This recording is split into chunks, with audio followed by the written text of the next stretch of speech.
नमस्कार। जर्मन सीखिए हिंदी में के नेक्स्ट एपिसोड में आपका स्वागत है। लास्ट एपिसोड में हमने B1 एग्जामिनेशन का लेजन और ह्योरन पार्ट देखे थे। इस बार हम श्राइबन देखने वाले हैं। श्राइबन मेरे हिसाब से सबसे इजी और सबसे स्कोरिंग टाइल है। मुझे खुद उसमें 99 मतलब 99 मार्क आए थे और मेरे जितने सारे स्टूडेंट्स जो उनसे सीखे हैं उन सब के लिए ही ये हमेशा एक स्कोरिंग टाइल रही है। तो अभी हम उसके थोड़े से एग्जाम का पैटर्न और उसके टिप्स देखते हैं। तो सबसे पहले अगर आप स्क्रीन में आप देख रहे होगे तो मैं इन जनरल थोड़ा सा एकदम समरी में पैटर्न बताता हूं। देखो इसमें हमको क्या करना है, बेसिकली 3 चीजें लिखनी है। 2 मेल्स लिखने हैं, ईमेल्स, और एक अपना ओपिनियन लिखना है। तो पहले देखो, पहले आपको एक इनफॉर्मल ईमेल लिखना है। वो क्या है डिटेल में हम देखेंगे। एक इनफॉर्मल ईमेल लिखना है 80 वर्ड सिर्फ, मतलब कितने, 10 से 15 लाइन, 40 मार्क के लिए। फिर आपको एक अपना ओपिनियन लिखना है, अगेन 80 वर्ड, 10 से 15 लाइन, 40 मार्क के लिए। और एंड में आपको एक फॉर्मल या हाफ फॉर्मल ईमेल लिखना है। उसमें आपके लिए सिर्फ 20 मार्क है और उसके लिए आपको 40 वर्ड मतलब 5 से 7 सेंटेंस लिखने हैं। तो ओवरऑल अगर आप देखोगे, आप 25 से 30 सेंटेंस लिखोगे, टोटल आप देखोगे 40 40 20 100 मार्क्स, 60% मतलब 60 मार्क के लिए पासिंग है। Overall pretty simple. पर जहां बहुत लोगों की गलती होती है कहां पे, कि इसका मार्किंग कैसे है समझने में। इसीलिए इन डिटेल इन टाइल्स में जाने से पहले हम इसकी मार्किंग सिस्टम समझ लेते हैं। तो देखो, सबसे पहले ये तीनों टाइल्स के लिए एक ही मार्किंग सिस्टम, उनको जो इवेल्युएट किया जाएगा ये 4 पॉइंट पे इवेल्युएट किया जाएगा। वो कौन से हैं हम देखते हैं। पहला है एरफ्यूलुम। एरफ्यूलुम मतलब टेक्निकली फुलफिलमेंट, मतलब आपको जो भी टास्क दिया है, मतलब इनफॉर्मल मेल में, माइनूम में, फॉर्मल मेल में जो भी टास्क दिया है उस पर आपने कंप्लीट किया है क्या। वो अगर आपको 3 पॉइंट दिए तो वो 3 पॉइंट पे लिखा है क्या, इसके लिए होता है एरफ्यूलुम। ये अपने अपने खुद के मार्क हैं, ये बिल्कुल जाने नहीं देने हैं। ओके, उसके बाद नेक्स्ट होता है coherence. Coherence is like in English coherence. Coherence मतलब क्या, फ्लो होना, किसी भी चीज का फ्लो होना। वो कैसे रहता है कि क्या आपने डायरेक्ट ऐसे ऐसे कोई भी सेंटेंसेस ऐसे भी लिखे हैं, या फिर जो आपने लिखा है उसको कोई लॉजिकल फ्लो है। इसके लिए होते हैं 10 मार्क। यहां पे हमको वेरी यूजफुल होंगे हमारे जो कंजंक्शन हमने सीखे हैं। हमने 6 से 7 तरीके के कंजंक्शन सीखे हैं, ये आपको यहां पे बहुत यूजफुल होंगे। उसके बाद आती है वर्डशॉट्स। वर्डशॉट्स मतलब आपकी वोकेबलरी। आपकी वोकेबलरी कितनी बड़ी है और आप वो कितनी अलग अलग तरीके से यूज करते हो, और उसका मतलब वो करेक्टली यूज करते हो क्या, इसका ये है वर्डशॉट्स। और उसके बाद है स्ट्रक्टूरल। स्ट्रक्टूरल मतलब बेसिकली आपका ग्रामर, मतलब आपका ग्रामर कितना करेक्ट है, आप अलग अलग तरह के से सेंटेंस बनाते हो क्या। और अगर आपकी कुछ गलतियां हो गई है, मे बी वाइल के बाद वर्ब एंड में नहीं गया, तो उससे आपका सेंटेंस का मीनिंग आप लोगों को समझने को कितना प्रॉब्लम होता है। ये सब के लिए स्ट्रक्टूरल। इंपॉर्टेंट चीज क्या है समझ लो, इन चारों को ऑलमोस्ट इक्वल वेटेज है।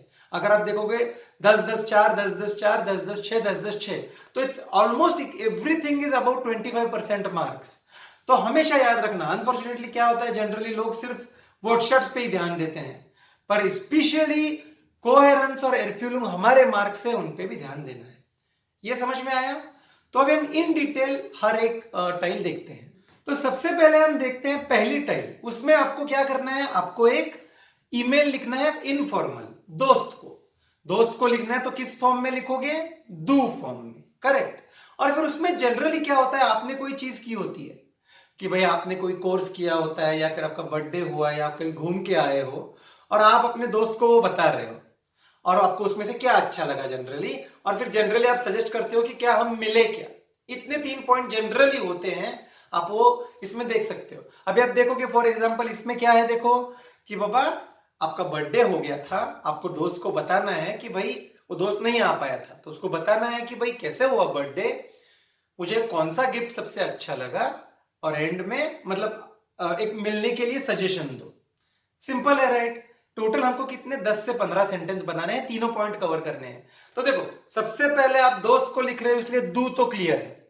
उसके बाद क्या, दोस्त को लिख रहे हो तो आपको शुरुआत में लिखना पड़ेगा ना कि भाई प्रिय, जो हिंदी में लिखते हो वैसे, मेल है तो लीबर, फीमेल है तो लीब, मतलब, और उससे आप शुरू कर सकते हो। ओके, और फिर जब शुरू करते हो तो आप जनरली मतलब आइस ब्रेक करने के लिए we get is there, we get is there बोल सकते हो, भाई कैसा चल रहा है तेरा, या इस्ट बाय दियर आलिस इन ऑर्डनम, मतलब तुम्हारे यहाँ सब कुछ ठीक चल रहा है ना, ऐसे आप शुरुआत कर सकते हो और फिर बोल सकते हो कि भाई फिर तो सिंपल है, राइट, पॉइंट्स तो एकदम सिंपल है कि अरे हाँ भाई मेरा बर्थडे हुआ, बहुत अच्छी तरह से सेलिब्रेट किया, होटल में गए, खाना खाया, डांस किया, कुछ भी लिख सकते हो आप।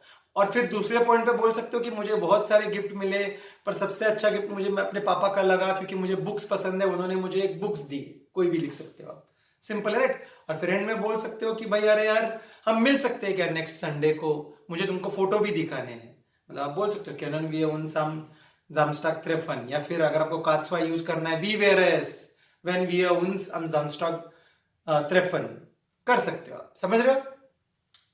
तो एकदम सिंपल है, राइट, उसमें कुछ नहीं करना है। और एंड में आप बोल सकते हो कि भाई डेफिनेटली बोलना है मेरे को, जाग मिया बिशाइड, मतलब डेफिनेटली बोलना।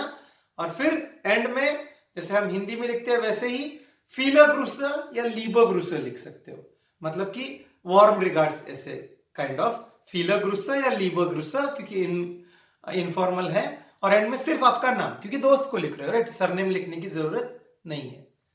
देखा आपने, एकदम सिंपल है। शुरुआत कैसे, इनफॉर्मल मेल है इसलिए लीबर लीबर जो भी हो, उसके बाद थोड़ा सा we get is dear type कुछ तो करना, फिर तीनों पॉइंट पे लिखना, फिर एंड करते वक्त कि बाबा डेफिनेटली बोल मेरे को टाइप एंड करना, फील ब्रूसा और आपका नाम लिखना, दैट्स इट।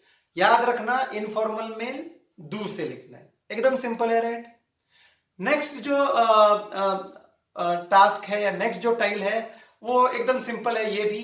उसमें आपको क्या करना होता है जनरली कि आपको एक थीम दी होती है कि आपने कोई तो एक टीवी पे प्रोग्राम देखा है या ऑनलाइन कोई तो एक प्रोग्राम देखा है, और उस पर आपको अपना ओपिनियन लिखना है ऑनलाइन। और ओपिनियन अगेन सिर्फ 80 वर्ड्स, मतलब 10 से 15 लाइंस में लिखना होता है। और उन्होंने क्या किया होता है, देखो आपको एक एक्चुअल थीम भी दी होती है और उसके नीचे किसी एक और पर्सन का ओपिनियन दिया होता है। अभी इंपॉर्टेंट थिंग क्या है, वो जो बंदे का ओपिनियन होता है वो सिर्फ आपकी हेल्प के लिए है। अगर आपको अगर मतलब वो थीम समझ में नहीं आई या आपको अपने वर्ड्स खुद या लॉजिक नहीं समझ रहा है, उसके लिए आपको उस पर्सन के ओपिनियन को रिएक्ट नहीं होना है। You don't need to think about that. That's the biggest mistake people do. Don't even think. अगर स्पेशली मेरा तो खुद का मानना ये था, मैं अपने खुद वैसे करता था और स्टूडेंट को बोलता था, अगर आपको देखते ही अगर थीम करेक्ट समझ में आई है, यू अंडरस्टूड द थीम, नीचे का पढ़ने की भी जरूरत नहीं, you are going to save your time. अगर हाँ थीम नहीं समझ में आ रही है तो आप नीचे का देख सकते हो, ओके ये है, कर सकते हो। इंपॉर्टेंट थिंग, उससे कुछ लेना देना नहीं है। उसने फॉर लिखा इसलिए आपको फॉर लिखने की जरूरत नहीं है, उसने अगेंस्ट लिखा इसलिए आपको अगेंस्ट लिखने, कुछ भी नहीं, उसको कंसीडर ही मत करो, it's just for your help. तो क्या करना है आपको जब लिखना है, तो एकदम सिंपल है, कोई भी थीम है, जैसे अभी यहां पे है कि फेस्टस आर्बाइटज़ाइटन, मतलब क्या कि फिक्स्ड वर्क टाइमिंग्स, तो उस पर आपको माइनूम लिखना है, एकदम सिंपल। आपका जो ओपिनियन है उसके एडवांटेजेस क्या है, एक का दूसरा अगर डिसएडवांटेज लिखना है तो, और एंड में बोल सकते हो in summary I want to say that, एकदम सिंपल है, राइट। इंपॉर्टेंट थिंग, आप किस साइड से बोलते हो, नोबडी केयर्स, मतलब आप ऐसे भी बोल सकते हो कि भाई मेरे को तो लगता है fixed working time are very good, भाई तुम 10 से 6 अपना काम करो, घर जाओ, तुम्हारा अपना एक शेड्यूल होता है, तुमको पता होता है कि मैं कब क्या करूंगा, क्लाइंट के साथ में अपना मीटिंग जो भी है वो सेट कर सकता हूँ, सुबह भी मुझे पता है क्या करना है, शाम को भी मुझे पता है क्या करना है, मैं अपना टाइम टेबल लगा सकता हूँ, दैट्स फेयर इनफ। अगर हाँ कभी कभी प्रॉब्लम होता है, कुछ प्रॉब्लम हो तो पर मैं छुट्टी ले सकता हूँ। उल्टी साइड से तुम ये भी लिख सकते हो कि अरे नहीं मुझे तो लगता है कि भाई फ्लेक्सिबल टाइमिंग अच्छा है, मेरे को जब लगेगा मैं सुबह काम करूंगा, रात को तो रात को काम करूंगा, it's up to me, that gives me flexibility. फिर उससे मैं डिसाइड कर सकता हूँ कि मेरा कोई इमरजेंसी है तो मैं खुद जाके दोपहर में काम कर सकता हूँ, उसके लिए मुझे छुट्टी लेने की जरूरत नहीं है, एंड देन आई थिंक कि मैं बहुत ज्यादा प्रोडक्टिवली काम कर सकता हूँ, इट हेल्प्स मी फोकस। जो भी तुम्हारा है इट डजेंट मैटर, इंपॉर्टेंट क्या है, तुम तुम्हारा ओपिनियन ठीक से लिख रहे हो और उसको डिफेंड कर रहे हो। डिफेंड कैसे करोगे, एडवांटेजेस दोगे, राइट। एक का दूसरा डिसएडवांटेज भी दे सकते हो कि भाई मैं दूसरे साइड से भी सोच सकता हूं दिखाने के लिए, एंड एट द एंड आप बोल सकते हो कि भाई व्हाटएवर।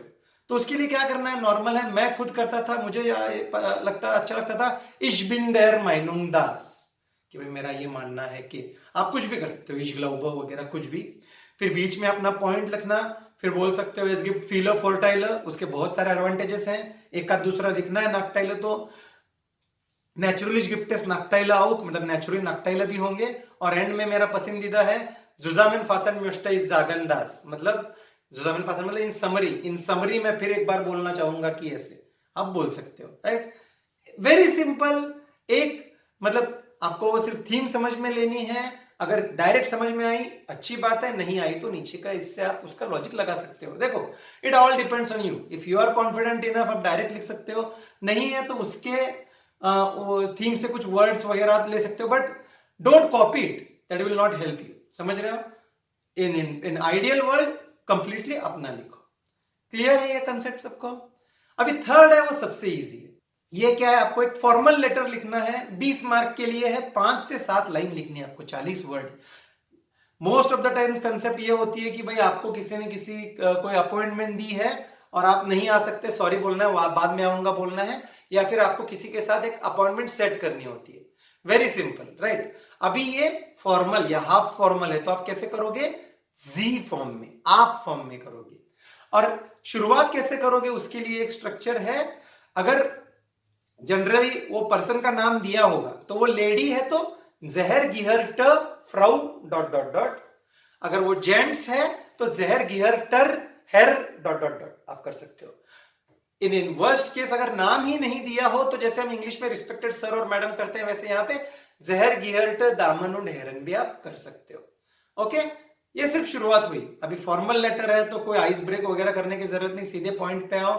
अभी देखो यहाँ पे कैसे है कि भाई किसी ने आपको टर्मीन पे बुलाया है, पर आप नहीं आ सकते, आप उसको रीजनिंग देने को बोला है आपको, तो वो रीजनिंग दो। अगर चाहिए तो आप बोल सकते हो कि मैं मंडे को आऊं क्या, तो सिंपल है, एकदम सिंपल। फिलन डांग फिर दी आइन लाडूं, थैंक यू आपने बुलाया। es tut mir leid, sorry बोल सकते हो। ich kann nicht kommen, ich habe einen Termin mit meinem Chef वगैरह आप कर सकते हो। अगेन यहाँ पे भी कनेक्टर्स आपको यूज होंगे, while डालोगे तो बिकॉज बोल सकोगे, right. So all this things एकदम सिंपल। एंड में क्योंकि अगेन फॉर्मल है, विथ फ्रेंडली रिगार्ड्स ऐसे बोल सकते हो। मिट फ्रेंडलिशन ग्रूसन पूरा नाम, क्योंकि फॉर्मल है, केदार जाधव। एकदम सिंपल है, राइट। Very simple. 5 से 7 लाइन आपको सिर्फ लिखने होते हैं। मोस्ट लाइकली कि बाबा सॉरी मैं नहीं आ सकता क्योंकि क्या मैं इतने बजे आऊं, is the format kind of. Okay, concept समझ में आई? तो अगर आपको फॉर्मेट समझ में आया होगा तो हम थोड़े टिप्स देखते हैं। एज आई सेड बहुत ही सिंपल है। अगर आप नॉर्मल अपने अगर 5-5 सेंटेंसेस लिखे हुए हैं तो इसके लिए कुछ अलग करने की जरूरत नहीं है, क्योंकि वोकैबुलरी एनीवे आप जो लेसन को करोगे ये बहुत बड़ा इसका सुपर सेट होगा। और कंजंक्शंस अगर आपने अभी तक के किए हैं, दैट इज वेरी इंपॉर्टेंट, करो कि भाई वाइल, व्हेन, बोल, ये सब आपको अगर आता है तो बहुत यूजफुल है। अगर पॉसिबल है तो गोइथे के वेबसाइट पे भी आपको 2 पेपर्स मिलेंगे, उसका श्राइबन सॉल्व करो। एक्स्ट्रा भी सॉल्व किया तो अच्छी बात है, बट नॉट रियली नेसेसरी। एक पैटर्न काइंड ऑफ सेट है, राइट, तो आप वो कर सकते हो। ओके, अभी इन एग्जाम सबसे इंपॉर्टेंट चीज है कि भाई आपके पास 60 मिनट है। In general 60 minute are enough, क्योंकि आपको सब मिलके कितने अबाउट 25 to 30 मैक्सिमम 35 लाइंस लिखने हैं, और यू नो राउंड अबाउट कि क्या होने वाला है पैटर्न। तो इसीलिए मैं एक टिप दूंगा कि सबसे पहले शांति से सब पढ़ लो, समझ लो क्या करना है हर टास्क में, फिर इजी है। फिर उसके रफ पॉइंट्स बनाओ। आई विल ऑनेस्टली बिलीव कि कम से कम पूरा वो स्टार्ट एंड लिखने की जरूरत नहीं, पर जो पॉइंट्स करने वाले हो वो एटलीस्ट एक बार रफ में लिख लो। अदरवाइज क्या होता है, वो जैसे हम स्कूल में करते थे ना कि एक ऐसे एरो करके उधर जाके लिखा या फिर रब किया, वो अच्छा नहीं लगता। थोड़ा रफ पहले कर लो और फिर आपको जिस क्रम में लिखना है वो लिखो, पहला दूसरा तीसरा, तीसरा दूसरा, पहला आपके इस पे है।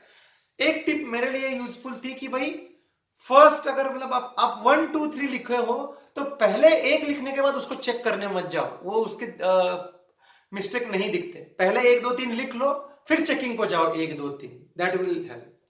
Second very important tip is बहुत ज्यादा नहीं लिखना। ये 80 वर्ड्स लिखे हैं, 90 करो, मैक्सिमम 100 करो। एकदम 150 200 का नहीं लिखना। मैंने जानबूझ के, अगर आपको अभी स्क्रीन पे दिख रहा होगा कि ये उसी गोयथे के इस पे आंसर शीट के सैंपल आंसर्स है, अगर आप देखोगे कितने छोटे छोटे हैं, ये याद रखना। ये आपको पूरे देखने की जरूरत नहीं, I am just trying to show कि ये इतने छोटे होते हैं। तो 10 से 15 लाइंस मतलब 10 से 15 लाइंस। ज्यादा लिखोगे तो मेन प्रॉब्लम है कि आपके ज्यादा मिस्टेक्स होंगे, ज्यादा मार्क कटेंगे, राइट? तो बहुत ज्यादा भी मत लिखना, okay? Another important thing, don't try to get it too complex. समझ रहे हो कि लोगों को ना बहुत बार बहुत ज्यादा बड़े बड़े वर्ड्स यूज करने की आदत होती है। जैसे मैंने बोला कि yes, word shorts is a good thing, but it's just a part of overall scheme. 25% है, राइट? वो कोहेरेंस और एरफिलोंगी उतना ही इंपॉर्टेंट है। कभी कभी क्या होता है कि भाई ये वर्ड मुझे अच्छा आता है इसलिए लोग उसको डालने जाते हैं। Don't do that. यस, आपके नॉर्मल फ्लो में अगर एक का 5-6 वर्ड आपके अच्छे जा रहे हैं, अच्छी बात है, बट सिर्फ वर्ड शार्ट्स ही श्राइबन नहीं है, ये मत भूलना। इंपॉर्टेंट क्या है कि सारे पॉइंट कवर करना, that is very very important. कि वो जैसे मैंने बोला कि भाई पहले अगर 3 पॉइंट पे लिखना है, अगर आपने अरे मेरा बर्थडे इतना अच्छा हुआ इस पे 10-12 लाइन लिख दिए और गेशन के बारे में नहीं लिखा तो प्रॉब्लम है। समझ रहे हो ना? Cover all the points in all the task, पहले इसीलिए शांति से पढ़ लो, that is the most important thing. और एट द एंड जो मेरी खुद को मेरी फेवरेट टिप है कि कम से कम 5 minute, I would say 5 minute, अगर पॉसिबल है तो 10 मिनट लास्ट में सिर्फ चेकिंग के लिए, शांत दिमाग से चेकिंग के लिए लगना। और वहां पे क्या चेक करना है हमको? ये देखो, हमने मोस्टली इंग्लिश में लिखा होता है, तो इंग्लिश में जो नॉर्मल कॉमन नाउन्स होते हैं वो कैपिटल नहीं होते हैं, पर जर्मन में होते हैं, वो आपको चेक करना पड़ेगा क्योंकि नॉर्मली वो गलत हो जाता है। फिर स्पेलिंग्स चेक करने। फिर बहुत इंपॉर्टेंट होता है जब आप लिखते जाते हो ना, वी कैन करेक्ट लगता है क्योंकि वी कैन किया होता है ना, तो इसीलिए शांति से कि बाबा सब वर्ब ठीक से कंजुगेट किए क्या देखना। अगर आपने वाइल जैसे कनेक्टर यूज किए हैं तो जो वर्ब चलने वाला है वो एंड में गया है ना देखना। अनफॉर्चुनेटली आप कितना भी प्रैक्टिस करो, ये वहां पे थोड़े मिस्टेक होंगे क्योंकि वो रश ऑफ ब्लड होता है और लिखते वक्त तो याद नहीं आएगा। आपके लिए शांति से उसको जो एक्स्ट्रा पेयर ऑफ आइज, अपने पास एक्स्ट्रा तो नहीं है तो इसीलिए हम ही फिर से करेंगे। तो वो रीचेकिंग बहुत इंपॉर्टेंट है, उससे आप जो अपने अपने खुद की जो मिस्टेक्स करेक्ट करोगे उतने अपने मार्क बचने वाले, क्योंकि वही मिस्टेक आपका एग्जामिनर निकालने वाला था। समझ में आया? अगर आपने इतना किया है तो बहुत ही straight forward, as a said you have enough time, आपको पता है ऑलमोस्ट क्या करना है, आप अपनी प्रैक्टिस करके जा सकते हो। वहां पे शांत रहना है, सिर्फ सारे पॉइंट्स पे लॉजिकली अगर आप लिख के आए और मेक श्योर किया कि भाई आप फालतू के ग्रामेटिकल मिस्टेक्स नहीं कर रहे हो, तो this should be a very easy and scoring topic. मुझे आशा है कि आपको ये श्राइबन अच्छी तरह से समझ में आया होगा। नेक्स्ट पार्ट में हम एक्सप्रेशन देखते हैं। धन्यवाद।